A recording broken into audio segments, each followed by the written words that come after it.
ان لوگوں کی سیرت با کمال تھی. کس حد تک؟ یہ تو میں نے آپ کو تبع تابعین اور تابعین کی بات سنائی ہے، لیکن اگر آپ اسی طرح پیچھے صحابہ کرام تک جائیں گے تو صحابہ کرام کی تو کیا ہی باتیں ان کے اتباع کی اور ان کے پیغمبر کی سیرت پہ عمل کرنے کی. 2-3 جمعے میں نے پہلے بھی یہ واقعہ سنایا ہے. ایک حبشی غلام تھا، اس کے بال گھگریانے تھے.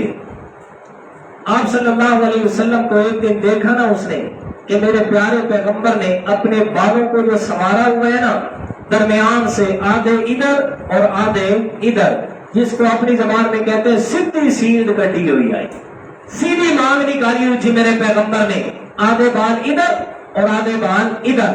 اس حبشی نے دیکھا نا، میرے پیغمبر کا صحابی تھا، دیکھا نا، گھر میں گیا اور کوشش کر رہا ہے، آدھے ادھر کرتے ہیں آدھے ادھر کرتا ہے، لیکن وہ گھگریالے بال ہے، وہ بال ادھر ادھر نہیں ہو رہے. آیا نا غصہ کہ میرے محبوب کا سر مبارک کیسے میرا اس طرح نہیں بن رہا، کیوں نہیں بن رہا؟ لوہے کی سلاخ لی اور گرم کی، لوہے کی سلاخ کو گرم کر کے اپنے بالوں کو درمیان میں ایسے اس نے سیدھی لکیر لگا دی، سارے بال ختم. اور پھر میرے پیغمبر کے سامنے آیا نا، آپ نے فرمایا یہ کیا کیا آپ نے؟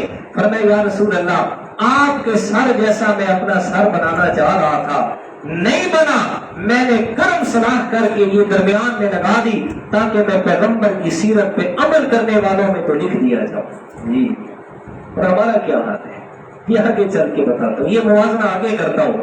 جی، صرف پہلے یہ بات سمجھ لیں کہ آج بڑے بڑے جلسے، بڑے بڑے خطباء، بڑے بڑے واعظین، بڑے بڑے جناب پیر اور بڑے بڑے مرید اور بڑے بڑے جلسے اور جلوس، اور جناب 10-10 میل تک اتنے بڑے بڑے جلوس نظر آتے ہیں، لیکن ان جلوسوں میں موجود جو بیان کرنے والے ہیں وہ بھی، جلسوں میں موجود خطباء وہ بھی، واعظین وہ بھی، سننے والے بھی، سب کے سب کی سیرت پیغمبر کی سیرت سے بالکل مختلف ہے تو کیوں ہے؟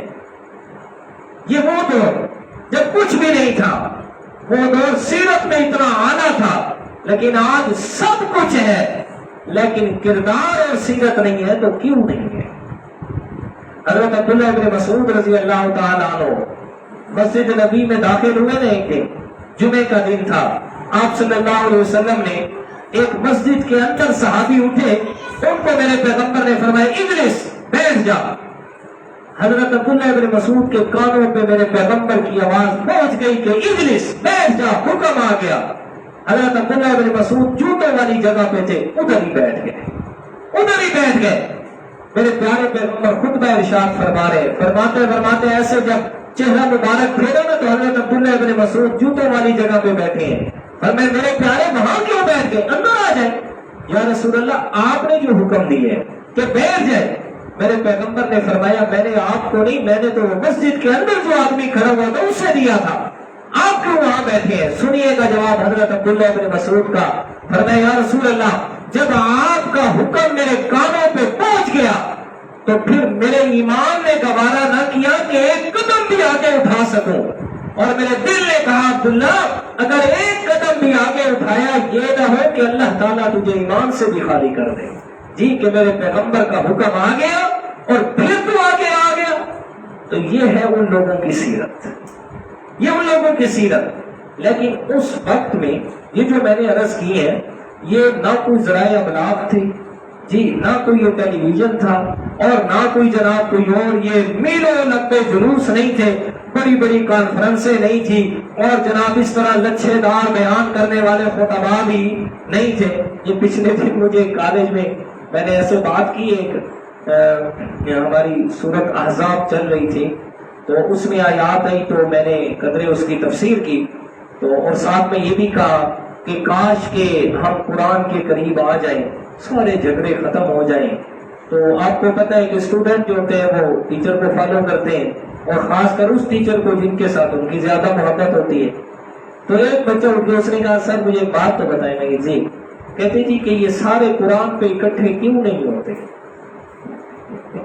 سوال تو بنتا تھا اس کا، جب قرآن آیا ہمارے لیے تو اکٹھے کیوں نہیں ہوتے؟ میں نے کہا بیٹا یہ ان سے پوچھے جنہیں قرآن اچھا نہیں لگتا. ہم تو دعوت فکر دے رہے ہیں اور کہہ رہے ہیں آؤ جی قرآن پہ آ جاؤ، سارے کے سارے مسائل ختم، سب مسائل حل ہو جائیں گے کہ جب کس پہ اکٹھے ہو جائیں، قرآن پہ اکٹھے ہو جائیں۔ برابر تو آج سے کچھ عرصہ پہلے یہ کچھ نہیں تھا، لیکن ان لوگوں کی سیرت کیا تھی؟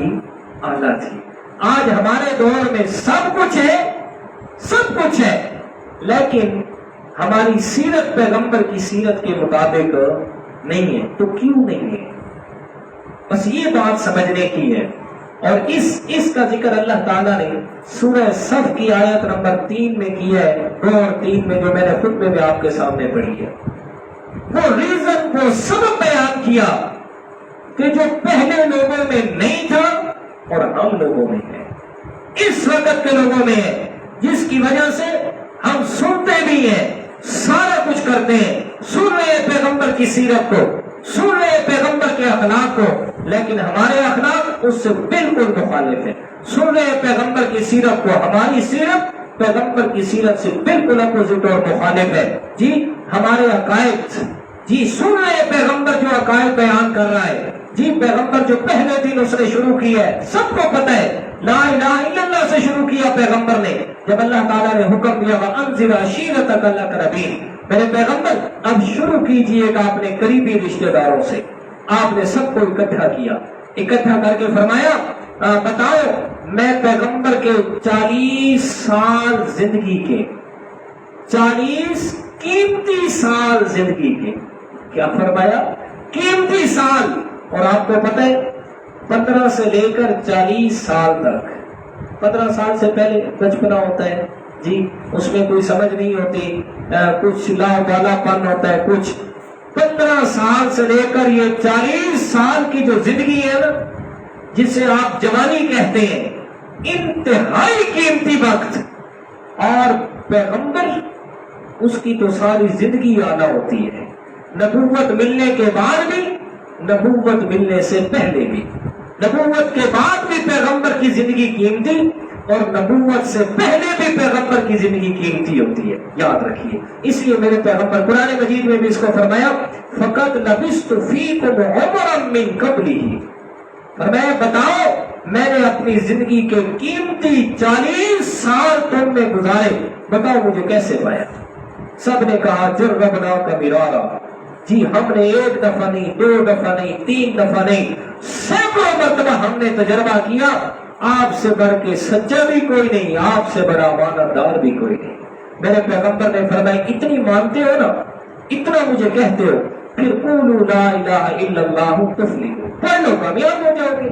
اب لا الہ الا اللہ سے میرے پیغمبر شروع کر رہے ہیں، ہر ایک کو پتہ ہے، ہر ایک کو اس بات کا پتہ ہے، لا الہ الا اللہ پڑھ بھی رہا ہے، اس کے باوجود بھی قبر پہ گرے ہوئے، لا الہ الا اللہ پڑھ بھی رہا ہے، اس کے باوجود قبر کا طواف ہو رہا ہے، لا الہ الا اللہ پڑھ بھی رہا ہے، اس کے باوجود اللہ تعالیٰ کے علاوہ اوروں سے مدد مانگ رہا ہے۔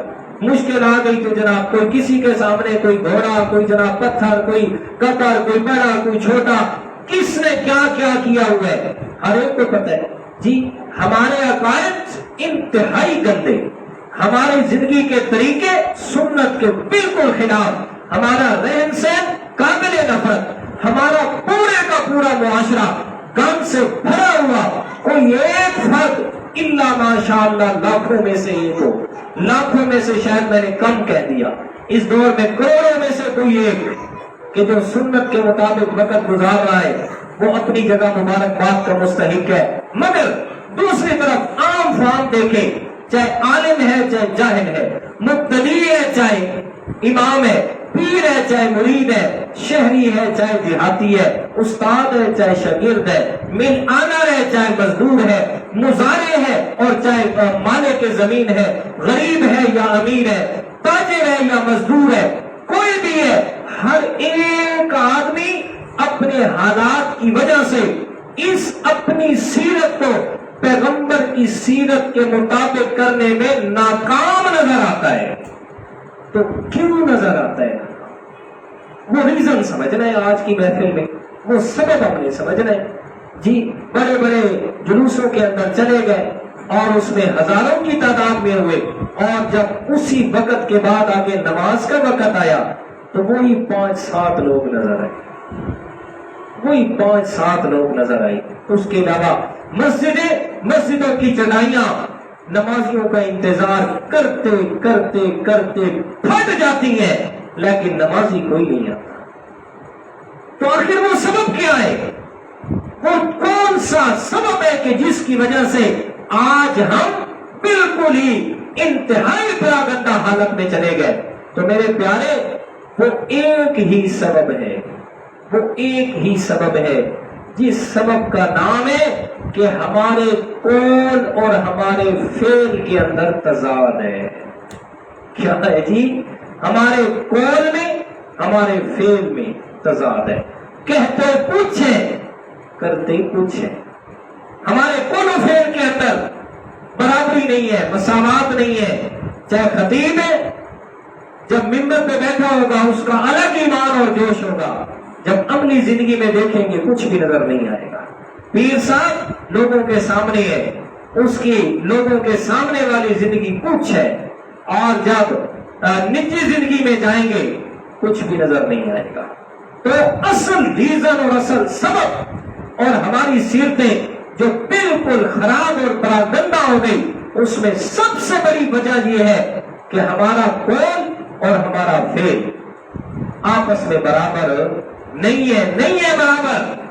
عمل کا فقدان ہے، عمل کا فقدان ہے، جو کہتے ہیں اس پر عمل نہیں کرتے۔ آپ صلی اللہ علیہ وسلم کی سیرت کو اٹھا کے دیکھیں، میرے پیارے پیغمبر کی سیرت کا سب سے بڑا پہلو، سب سے بڑی میرے پیارے پیغمبر کی سیرت کی صفت جو ہے وہ یہ کہ جو میرے پیغمبر نے کہا وہ کر کے دکھایا، جسے کہا اس پر عمل کر کے دکھایا، بلکہ کہا کم عمل زیادہ کر کے دکھایا۔ حکم تھوڑا دیا لیکن خود اس پر عمل کر کے زیادہ دکھایا۔ بے شمار میرے پیارے پیغمبر کی سیرت سے مثالیں ہیں، بے شمار۔ تو ہماری سیرت کے جو خراب ہونے کی سب سے بڑی وجہ ہے کہ بڑے بڑے جلسے بھی ہو گئے، بڑے بڑے جلوس بھی ہو گئے، جناب بڑے بڑی کانفرنسیں بھی ہوگی سیرت اور میلاد کے نام سے، لیکن اصل چیز جو ہے، اصل چیز صرف سننے تک ہم نے محدود رکھ لیا، اسے اپنی سیرت کے اندر ہم نے جگہ نہ دی، اسے ہم نے اپنے عمل کے اندر جگہ نہ دی۔ اگر کوئی جھوٹ بول رہا ہے، جی جھوٹی گواہیاں دے رہا ہے، جن سے جلوس سن کے بھی دیکھ کے بھی اسی طرح جھوٹ نہیں ہے۔ اگر بے نمازی ہے اسی طرح بے نمازی ہے۔ بڑے بڑے نعرے لگائے جائیں گے، بڑے بڑے جناب کیا کہتے ہیں جی اس میں غلامی رسول میں موت بھی قبول ہے، یہ نہیں کہے گا کوئی غلامی رسول میں صبح کی نماز بھی قبول ہے، غلامی رسول میں جی غلامی رسول میں چہرے پہ داڑھی بھی قبول ہے، یہ کوئی نہیں کہے گا۔ کیوں؟ نعرے لگتے آسان آسان، عمل ہوتا ہے مشکل۔ جی عملی زندگی تبدیل کرنا مشکل ہے۔ تاجر برادری کے بھی مزے، جی 4-5 نعرے لگا دیے جی غلامی رسول میں موت بھی قبول ہے، تو 1000 دیا جھڑیاں تے بتیاں لا دیتیاں۔ میں کہتا ہوں جی احسان مانو چائنا والوں کا، یقین جانے اگر چائنا والے یہ بتیاں نہ بناتے تو کیسے پتا چلتا کہ ہم عاشق رسول ہیں؟ جی یہ تو ان کا احسان ہے کہ انہوں نے سستی سستی بتیاں بنا دی اور پتہ چل گیا کہ جی ہم کیا ہیں جی، اور پھر ہم نے اسے سنت بھی بنا دیا۔ میں نے کہا جی سنت تو ہے لیکن میرے پیغمبر کی نہیں ہے، ٹھیک ہے، ہوگی جس کی ہوگی، میرے پیغمبر کی نہیں ہے۔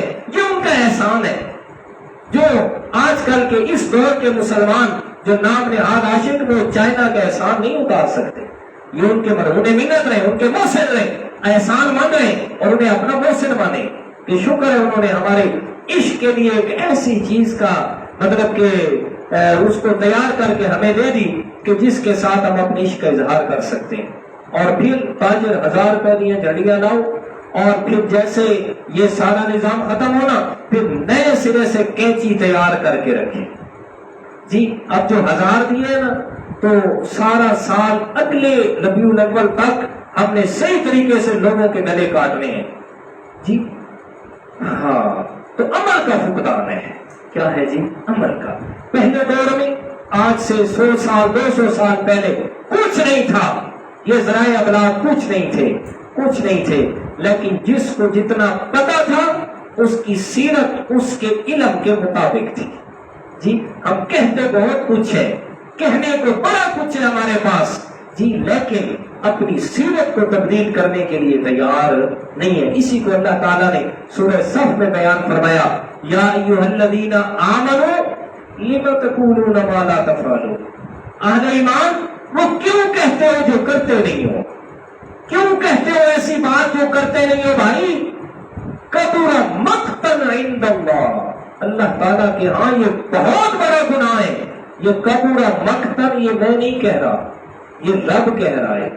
کبر مقتا میرے ہاں یہ بڑا گناہ ہے۔ کیا گناہ ہے؟ ان تقولوا ما لا تفعلون، کہ جو تم کہو اور ویسے کرو نہیں۔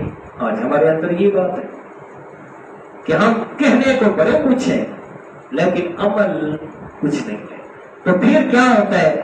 بڑے بڑے جلسے بھی سنتے ہیں جناب، بڑے بڑے خطباء کی لچھے دار بیان بھی سنتے ہیں، سب کچھ کرتے ہیں، لیکن سیرت کو کبھی تبدیل نہیں کیا۔ سارا کچھ کرتے ہیں لیکن سیرت کو تبدیل کرنے کے لیے تیار نہیں ہے۔ تو اس کا مین ریزن کیا ہے؟ لما تقولون ما لا تفعلون کے مصداق بنے ہوئے۔ آپ صلی اللہ علیہ وسلم کی سیرت کو دیکھیے گا، میرے پیارے پیغمبر کی سیرت سے میں چند مثالیں آپ کے سامنے عرض کرتا ہوں کہ آپ صلی اللہ علیہ وسلم نے فرمایا کہ جو حکم دیا سو حکم تھوڑا دیا لیکن اس پہ عمل زیادہ کر کے دکھایا۔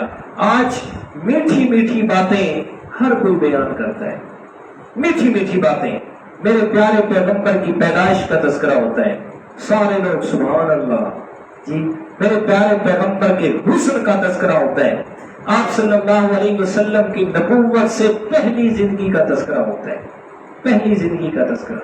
آپ پیدا ہوئے یہ انوارات آئے، آپ علیہ الصلوۃ والسلام معصوم تھے، بچپن میں تھے، آپ نے یہ کیا جی آپ علیہ الصلوۃ والسلام نے یہ جی 10 سال کی عمر میں یہ، 15 سال کی، 20 سال کی، 25 سال کی، 30 سال کی، 35 40 سال سے پہلے کی زندگی بیان کی جاتی ہے۔ اب ایک بات عرض کروں، اگر سمجھ آ جائے تو پھر تو بات ہے، اگر سمجھ نہ آئے تو پھر مزہ نہیں آئے گا۔ میں یہ عرض کر رہا ہوں کہ آپ علیہ الصلوۃ والسلام کی نبوت سے پہلے والی زندگی جو ہے وہ تو کافر بھی مانتا تھا جی، نہیں مانتے تھے؟ مانتے تھے۔ آپ کو حسینوں میں احسن کہتے تھے جی، جمیلوں میں اجمل مانتے تھے جی، کہ آپ سے زیادہ دنیا میں کوئی خوبصورت ہے ہی نہیں۔ سوکھ اقاص کا میلہ بڑا مشہور تھا، ابھی ہم گئے نا 2019 میں، تو میں نے وہ جگہ دیکھی ہے جہاں سوکھ اقاص کا میلہ لگتا تھا، اشارہ صدیق کے ساتھ وہ اقاص والا بازار ادھر تھا، اور اتفاقی طور پہ ہماری رہائش بھی کچھ دن وہاں رہی ہے۔ سوکھ اقاص وہاں دیکھے، بتائے اس جگہ پہ میلہ ہوتا تھا، مصر سے بڑے بڑے خوبصورت آئے، ہر ایک اپنے خوبصورتی پہ ناز تھا۔ ابو جہل کو کہا تیرے پاس بھی کوئی ہے تو پیش کر۔ میرے پیارے پیغمبر 8-9 سال کی عمر ہے، آپ علیہ الصلوۃ والسلام اتفاقی طور پہ ادھر سے گزر رہی ہیں، جیسے گزرے نا تو ابو جہل کی نظر پڑی نا تو کیا کہتے ہیں، ایسے محسوس ہوتے ہیں جیسے اسی طرف سے سورج طلوع ہو رہا ہے۔ آپ علیہ الصلوۃ والسلام کو اٹھایا نا، اٹھا کے لے آیا، ابو جہل کہتے ہیں اس جیسا ہے تو پیش کرو، اس جیسا کسی کے پاس ہے تو پیش کرو۔ تو نبوت سے پہلے والی زندگی تو کافر بھی مانتا ہے جی۔ آپ علیہ الصلوۃ والسلام پیدا ہوئے، ابو لہب کی لونڈی نے ابو لہب کو جا کے بتایا کہ جناب تیرے فوت ہوئے بھائی حضرت عبداللہ اس کے گھر میں بیٹا پیدا ہوا ہے۔ ابو لہب نے کہا ہے بیٹا پیدا ہوا ہے؟ اس نے کہا بیٹا ہے اور بیٹا بھی لاجواب ہے، آپ دیکھیں تو صحیح۔ اس نے کہا ایسے انگلی کا اشارہ کیا، اس نے کہا اگر تو سچ کہہ رہی ہے نا تو میں نے تجھے آزاد کر دیا۔ وہ تو سچ تھا، تو اس کو اس نے کیا کیا؟ آزاد کیا۔ یہ ابو لہب تھا، یہ پہلا آدمی تھا کہ جس نے میرے پیارے پیغمبر کی میلاد پہ کیا کی تھی؟ خوشی کی تھی۔ ذرا آگے چلیں گے تو آپ کو پتہ چلے گا، یہ پہلا میلادی تھا۔ اور آگے جب میرے پیغمبر کی 40 سال کی بعد کی زندگی شروع ہوئی تو اس میں اس نے کیا کیا تھا؟ ادھر خوشی کرنے والا بھی پہلا تھا. اور جب میرے پیارے پیغمبر نے ایسے اشارہ کیا تھا نا، پڑھ لو قولوا لا الہ الا اللہ تفلحوا، تو اسی نے بکواس کیا تھا تبا لک یا محمد علیہ باللہ. اللہ کرے یہ تیری انگلی ٹوٹ جائے جس سے تو نے اشارہ کیا، نعوذ باللہ من ذالک. یہ کوئی تھا جس نے انگلی کا اشارہ کیا تھا کہ جی تو سچ کہہ رہی ہے تو کیا ہے، آزاد ہے. پھر یہ کل پرسوں جلوس آ رہے ہیں، اس پہ جناب یہ دلیل بڑی دی جاتی ہے. کہتے ہیں جی ابو لہب فوت ہوا، اور فوت ہونے کے بعد ایک آدمی کو خواب میں ملا. وہ آدمی کون تھا؟ میرے پیغمبر کا چچا حضرت عباس، ابھی مسلمان نہیں ہوا تھا، یہ جب وہ اسلام سے پہلے کی بات ہے. اس کو ملا خواب میں. حضرت عباس نے پوچھا سنا ابو لہب کے بنائے؟ اس نے کہا یار کچھ نہیں، بڑی بھیڑی ہوئی ہے جی، گئے اور جہنم میں جل رہے ہیں. اس نے کہا پھر؟ اس نے کہا سارا جسم جہنم میں جل رہا ہے، لیکن وہ ایک انگلی جس سے میں نے وہ اپنی لوڈی کو آزاد کیا تھا اپنے بھتیجے کی ولادت پہ، تو اس انگلی سے مجھے پانی ملتا ہے جہنم میں، تو اس انگلی سے پانی ملتا ہے جو میں پیتا ہوں تو میرا عذاب کچھ کم ہو جاتا ہے. پھر آگے مولوی صاحب حاشیہ چڑھاتے ہیں جی کافر میلاد مناوے تو اس کو اتنا فائدہ ہوئے تو جی اگر تسا مناؤ آگے جناب پڑھی پڑھائی کو نعرے تکبیر نعرے غوثیہ نعرے فلاں چل میرا. یہ ہو گئی دلیل، یہ ہو گئی دلیل. اب میری بات سنیے گا، اس کا جواب میں اپنی طرف سے نہیں، ایسی صورت پڑھنے لگا ہوں جو آپ سب کو یاد ہوگی، سب کو یاد ہوگی. سورت تبت یدا، جی کیا ہے پڑھیے گا، تبت یدا ابی لہب وتب ما اغنى عنه ماله وما كسب سيصلى نارا ذات لهب وامرأته حمالة الحطب في جيدها حبل من مسد. اللہ تعالیٰ فرماتے ہیں میرے پیغمبر ابو لہب نے آپ کی ایک انگلی کا نام لیے نا، میرے پیغمبر میرے پیارے آپ نے جواب نہیں دینا، جواب میں رکھ دوں گا. 40 سال آپ ان میں رہے، کسی نے آپ کو کچھ نہیں کہا، صادق اور امین کہہ کے پکارا. آج جب آپ نے میرا نام لیے تو تبھی آپ کے دشمن ہوئے، تو آج یہ میری وجہ سے آپ سے دشمنی کر رہے ہیں، لہذا جواب آپ نے نہیں، جواب میں نے دینا ہے. فرمائے اللہ تعالیٰ نے اس نے آپ کی ایک انگلی کا نام لیا. اللہ تعالیٰ فرماتے تبت یدا، ید کہتے ہیں ایک ہاتھ کو، یدا کہتے ہیں 2 ہاتھوں کو. اب مجھے آپ بتائیے گا 2 ہاتھوں میں 10 انگلیاں کہ 9 انگلیاں؟ جی اللہ کا قرآن کہتا ہے ابو لہب کے دونوں ہاتھ ہلاک ہو گئے، وہ خود بھی ہلاک ہو گیا. جب دونوں ہاتھ کیا وہ سارے کا سارا ہلاک ہو گیا. اور اگلی بات ما اغنى عنه ماله وما كسب، اس نے جو بھی کمایا تھا نا اس کے کچھ بھی کام نہ آ سکا. سیصلی نارا ذات لہب، فرمایا جو اس نے اپنا نام رکھا ہوا تھا نا میں نے اسی نام کی نسبت سے ویسے ہی آگ میں اس کو جلانے کے لیے ڈالا ہے. اب رب کا قرآن کہتا ہے ابو لہب کے دونوں ہاتھ جہنم میں جل رہے ہیں اور تو کہتا ہے نہیں ایک انگلی بچی ہوئی ہے. اب بتا میں تیری مانوں یا قرآن کی مانوں؟ جی تیری مانے یا قرآن کی مانے؟ جی کیا عوام کو پاگل بنایا ہے گا، کیا عوام کو پاگل بنایا ہے. عوام بھی لکھی لکھائی تو پڑھی پڑھائی جاہل قوم ہے. جی کبھی نہیں سوچا کہ آیا یار یہ ہو بھی سکتا ہے کہ نہیں ہو سکتا، یہ ممکن پاسبلٹی ہے کہ نہیں ہے. اچھا بہرحال میں کہہ یہ رہا تھا کہ پیغمبر کی 40 سال سے پہلے والی زندگی تو کافر بھی مانتا ہے.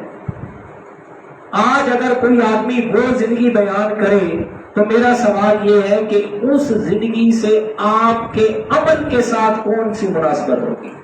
جس کو کافر بھی مان رہے اپنا بھی پرایا سب مان رہے. اصل تو جس زندگی سے اپنا اور پرایا وہ لوگ کہ جو میرے پیارے پیغمبر کو اپنے جھگڑوں میں فیصل مانتے تھے، جو میرے پیغمبر کو صادق اور امین کہتے تھے، جو میرے پیارے پیغمبر کے راستے کے اندر پھول بچھایا کرتے تھے، وہ یار وہ کون سی بات ہو گئی؟ میرے پیغمبر نے انہیں کیا کہہ دیا تھا کہ جس کی وجہ سے وہ صادق کہنے والے جھوٹا کہنے پہ اتر آئے، وہ امین اور امانت دار کہنے والے خائن کہنے پہ آ گئے، وہ جو پھول بچھانے والے تھے وہ کانٹے بچھانے لگ گئے، وہ جو پھول نچھاور کرنے والے تھے وہ پتھر برسانے لگ تھا نا کہ میرے پیغمبر نے انہیں ایسا لفظ اور ایسا پیغام سنایا کہ جس کی وجہ سے وہ میرے پیغمبر کے دشمن ہو گئے، اور وہ پیغام شروع ہوتا ہے 40 سال سے بعد والی زندگی سے، جب میرے پیغمبر نے فرمایا نا قولوا لا الہ الا اللہ تفلحوا، یہی پیغام انہیں تکلیف دے گیا، اور وہ جو پہلے میلاد پہ خوشی کرنے والا وہی پہلا دشمن ہوا میرے پیغمبر کی نبوت کے پیغام کا۔ ہاں واپس آ جائیں، عرض میں یہ کر رہا تھا کہ آپ علیہ الصلوۃ والسلام کی زندگی، آپ کا حسن، آپ کا بچپن، آپ کا لڑکپن، آپ کی جوانی، کچھ انکار نہیں ہے، سب کچھ اعلیٰ ہے۔ مطلب کوئی یہ سمجھے کہ ہمارا استاد جو ہے ان ساری چیزوں سے انکار کر رہا ہے کہ پیغمبر کا حسن نہ بیان کیا جائے، پیغمبر کی نعت نہ پڑھی جائے، جی، اور پیغمبر کی 40 سال سے پہلے والی زندگی کا تذکرہ نہ کیا جائے، میں منع نہیں کر رہا، بلکہ میں اصل چیز آپ کو بتا رہا ہوں۔ وگرنہ میرے پیغمبر کے حسن کی تعریف تو حضرت حسان نے میرے پیغمبر کے سامنے بیٹھ کے کی تھی۔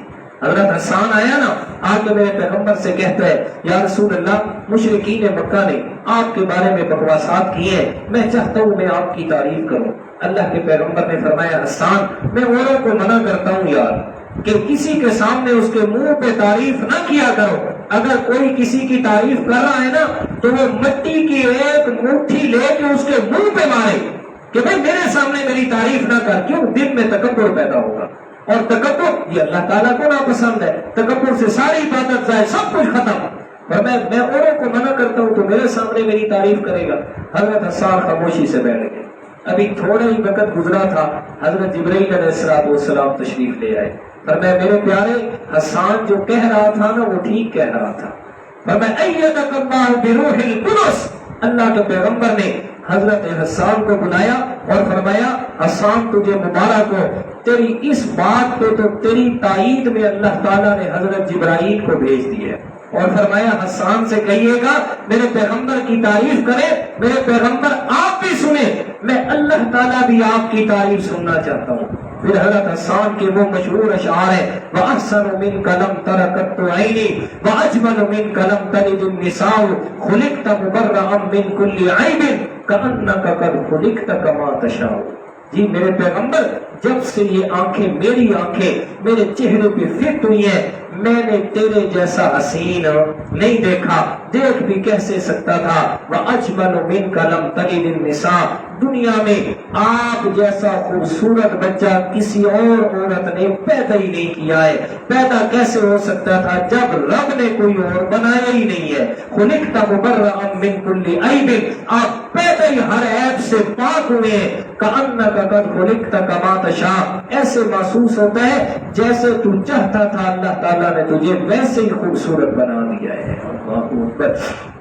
تو اس چیز سے انکار نہیں ہے، پیغمبر کی صورت کا بھی بیان ہو، پیارے پیغمبر کی سیرت، سب کچھ ہو، لیکن اصل جو بات ہے نا اس پہلو پہ زور دیا جائے کہ جس پہلو کا تعلق میری اور آپ کی سیرت سے ہے، میری اور آپ کی عملی زندگی سے ہے، اس پہ زور دیا جائے۔ اب پیارے پیغمبر کی سیرت سے مثال سنیں کہ آپ علیہ السلام نے جس کا حکم دیا نا، جس چیز کا حکم دیا، حکم کم دیا، خود عمل کر کے زیادہ دکھایا۔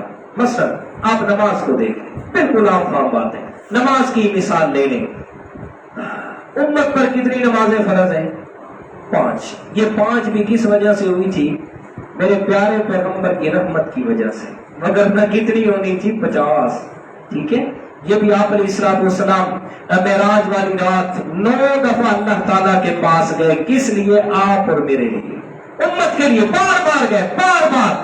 45 معاف ہوئی، 5 باقی رہ گئی۔ موسیٰ علیہ السلام فرماتے 1 دفعہ اور چلے جائیں، اللہ کے پیغمبر فرماتے موسیٰ میرا بھرا اور میں شرم آتی ہے۔ ٹھیک ہے، اب مجھے اپنے رب سے شرم آتی ہے کہ 5 معاف ہو رہی ہے تو سب معاف، پر میں نے اب نہیں چاہتا۔ اللہ تعالیٰ نے اوپر سے آواز دی میرے پیغمبر پریشان نہ ہو، ما یبدل القول لدی، بات آپ کی طرف سے تبدیل ہے، میری طرف سے پھر بھی وہی ہے، تیری امت پڑھے گی 5 نمازیں، ثواب میں اللہ تعالیٰ 50 کا لکھوں گا۔ اللہ اکبر، اللہ اکبر۔ تو نماز کا حکم دیا، امت کو نماز کا حکم 5 نمازیں، اپنے اوپر 6 نمازیں لازم کی. جی 6 نمازیں لازم کر کے، اور صرف لازم نہیں کی بلکہ کر کے دکھایا. وَمِنَ اللَّيْلِ فَتَهَجَّدْ بِهِ نَافِلَةً لَكَ. اور میں تہجد کی نماز کو اپنے اوپر لازم کیا، اور تہجد کی نماز ایسے ادا فرماتے، اتنی لمبی تلاوت فرماتے کہ آپ صلی اللہ علیہ وسلم قیام میں کھڑے کھڑے آپ کے پاؤں مبارک میں ورم آ جاتا، پاؤں مبارک سوکھ جایا کرتے تھے. حضرت عائشہ رضی اللہ تعالیٰ عنہ فرماتی ہے آپ صلی اللہ علیہ وسلم کو ایک دن میں نے دقت میں آ کے فرمایا یا رسول اللہ، آپ کے اس ساری عبادت اور محنت کو دیکھ کے ترس آتا ہے آپ پہ. یا رسول اللہ ذرا دیکھیں تو صحیح، آپ کے اگلے پچھلے سارے گناہ معاف ہیں، آپ کے ذمہ کوئی گناہ ہے ہی نہیں، پھر اتنی زیادہ محنت کیوں کرتے ہیں، اتنی زیادہ عبادت میں لگے رہتے ہیں کیوں کرتے ہیں؟ میرے پیارے پیغمبر نے فرمایا عائشہ افلا اکون عبدا شکورا، اس رب نے دینے میں کوئی کمی کی ہے کہ میں اس کا شکر گزار بندہ نہ بنوں؟ مجھے دنیا میں جانتا کوئی نہیں تھا، میں مکہ میں یتیم تھا، میرے سر پہ ہاتھ رکھنے والا میرا والد بھی نہیں تھا. اس کی نعمت اور رحمت کو دیکھے اس نے مجھے امام الانبیاء بنا دیا، اس نے مجھے خاتم النبیین بنا دیا، اتنے مرتبے دیے، میں تو اس کی شکر گزاری کے لیے اس کے سجدے ادا کیا کرتا ہوں. اللہ اکبر اللہ اکبر. جی تو امت کو 5 نمازوں کا حکم اور خود 6 پہ عمل کر کے دکھایا. تو کیا جو کہا وہ کر کے دکھایا، جو کہا وہ کر کے دکھایا. فرمایا یہ سب سے بڑی بات ہے اور سب سے بڑا ریزن ہے ہماری سیرت کے خراب ہونے کا. جی کہ ہم جو کہتے ہیں اس پہ عمل نہیں کرتے. پھر نماز کے اہتمام کتنا فرمایا. زندگی کا آخری وقت ہے، آپ صلی اللہ علیہ وسلم نماز کا وقت ہوا، میرے پیارے پیغمبر انتہائی نکاحت اور کمزوری میں ہیں. آپ صلی اللہ علیہ وسلم بار بار اپنے گھر والوں کو حکم دیتے ہیں میرے اوپر پانی ڈالیں، پانی ڈالتے ہیں، کچھ تھوڑا سا افاقہ ہوتا ہے، پر مجھے اٹھانے کی کوشش کریں. پیارے پیغمبر کو اٹھاتے ہیں، جسم میں انتہائی نکاحت اور کمزوری ہے، پر میں اٹھ کے بیٹھ نہیں سکتے، پھر پیچھے لیٹ جاتے ہیں. سوال کرتے ہیں اصل الناس، کیا لوگوں نے نماز ادا کر دی؟ آگے سے جواب ملتا ہے نہیں یا رسول اللہ اہم ینتظرونک، وہ آپ کے انتظار میں ہے اللہ کے پیغمبر. دوسری مرتبہ، تیسری مرتبہ، جب 3-4 مرتبہ میرے پیغمبر نے کوشش کی اور پھر آپ علیہ الصلوۃ والسلام کی جسم میں افاقہ نہ ہوا، میرے پیارے پیغمبر نے فرمایا مروا ابا بکر فلیصلی بالناس. فرمایا عائشہ حضرت ابو بکر کو حکم دو، میں پیغمبر کہہ رہا ہوں میرے مصلی پہ کھڑے ہو کے باقی لوگوں کو نماز پڑھائیے. تو آپ علیہ الصلوۃ والسلام کو اتنی فکر. ایک دن آپ علیہ الصلوۃ والسلام کچھ افاقہ ہوا، حضرت ابو بکر صدیق نماز پڑھا رہے ہیں، میرے پیارے پیغمبر نے فرمایا چلو مجھے مسجد میں لے چلو. آپ علیہ الصلوۃ والسلام کا دونوں طرف سے مطلب سہارا دیا صحابہ کرام نے، اور میرے پیارے پیغمبر کو مسجد میں لا رہے تھے. حدیث پاک کے الفاظ ہیں جب میرے پیارے پیغمبر مسجد میں آ رہے تھے نا، آپ کے پاؤں مبارک مسجد کی زمین کے ساتھ کھسکتے ہوئے آ رہے تھے. اتنی نکاحت اور کمزوری میرے پیغمبر کی. مسجد میں آئے آپ علیہ الصلوۃ والسلام، صحابہ کرام حضرت ابو بکر کے پیچھے نماز پڑھ رہے ہیں، فرمایا ضعف اور کمزوری انتہائی. آپ علیہ الصلوۃ والسلام کو جب دیکھا نا یہ آنکھوں کے کنارے سے صحابہ کرام نے، فرمایا کہنے لگے حضرت ابو بکر کو مخاطب کی اللہ کے پیغمبر آگے. آپ علیہ الصلوۃ والسلام جب قریب آئے اور حضرت ابو بکر کو فرمایا مکانک یا ابا بکر، مکانک یا ابا بکر، ابو بکر اپنی جگہ پہ کھڑا رہے تو پیچھے نہ. برد حضرت ابو بکر صدیق پیچھے ہوئے، آپ علیہ الصلوۃ والسلام آگے ہوئے، اور آپ صلی اللہ علیہ وسلم کے مقتدی حضرت ابو بکر بنے، آپ مکبر بن گئے. باقی صحابہ کرام نے حضرت ابو بکر صدیق کی معیت میں نماز ادا فرمائی. بہرحال جو نماز کا کہا نا تو خود زندگی کے آخری وقت تک جس حد تک نکاحت اور کمزوری ہے، لیکن نماز کے حکم پہ عمل کر کے دکھایا، عمل کر کے دکھایا. اور ہمارا کیا حال ہے جی؟ ہم کیا حال کرتے ہیں نماز کے ساتھ جی؟ نماز کے ساتھ ہمارا کیا حال ہے جی؟ یہی تو میں کہہ رہا ہوں نا، بار بار عرض کر رہا ہوں کہ آپ علیہ الصلوۃ والسلام کی زندگی کا بڑا پہلو جو کہا وہ کر کے دکھایا جی. اور ہماری سیرت میں یہ نہیں ہے، ہمارے کردار میں یہ نہیں ہے. بڑے بڑے جلسے بھی ہیں، بڑی بڑی کانفرنسیں بھی ہیں، بڑے بڑے جلوس بھی ہیں، 2-2 میل تک جناب جلوس اور بڑے بڑے نعرے بھی ہیں، لیکن اندر کچھ نہیں ہے. جب یہ سیرت پہ عمل نہیں ہے تو پھر کیسے زندگیاں آسان ہوں گی،